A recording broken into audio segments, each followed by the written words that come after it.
Morning বন্ধুরা, কেমন আছো তোমরা? আশা করছি ভালো আছো, আর আমিও খুব ভালো আছি। তো সকাল সকাল রান্না নিয়ে চলে এসেছি, একটা রেসিপি তোমাদেরকে দেখাবো।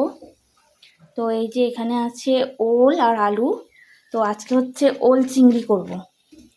তো পটলটাও ভাজবো বলে কেটে নিয়েছি। তো এখানে জল ফুটছে, এখানে ওল আর আলু দিয়ে দিচ্ছি সেদ্ধর জন্য।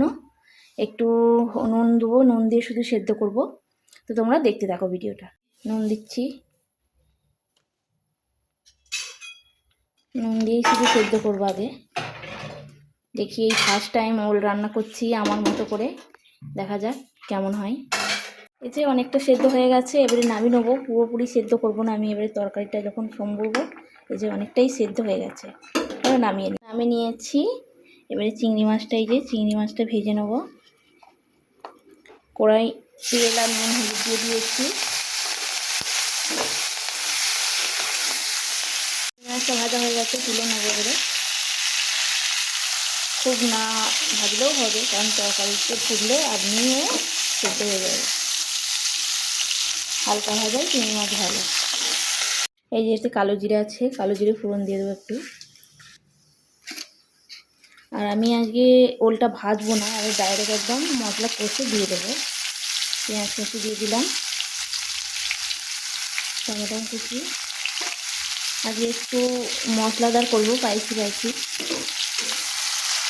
পেঁয়াজ টমেটোটা ভাজা হয়ে গেছে, আর এখানে এই যে আদা রসুন আছে দিয়ে দেবো। এই যে দাগগুলো আছে, এগুলো ওই যে ওলটা সেদ্ধ করেছি, তারপরে রসুন হয়ে গেছে লালচে কালার। আর আদা রসুন একটু কাঁচা লঙ্কা দেওয়াই আছে, তার জন্য খুব একটা ঝাল দেবো না আমি। তোমাদের মনের মতো করে ঝাল দিতে পারো, তোমরা যেরকম খাবে সেরকম।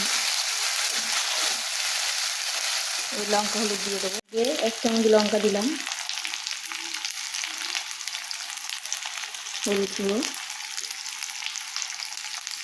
অল্প করে নুন, কেননা আমি সেদ্ধর সময় নুন দিয়েছিলাম, তার জন্য অল্প করে নুন দিলাম। একটু কষবো ভালো করে। মশলা থেকে তেল ছেড়ে গেছে, এবারে দিয়ে দেবো আমি ওল আর আলুটা, দিয়ে একটু কষাবো ভালো করে।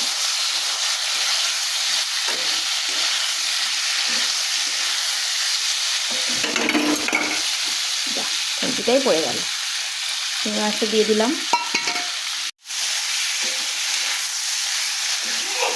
রঙটা মানে এত সুন্দর হয়েছে,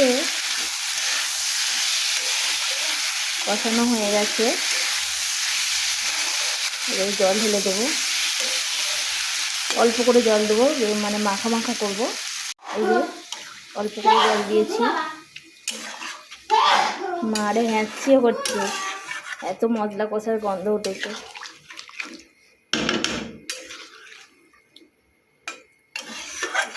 কত সুন্দর রঙটা হয়েছে না?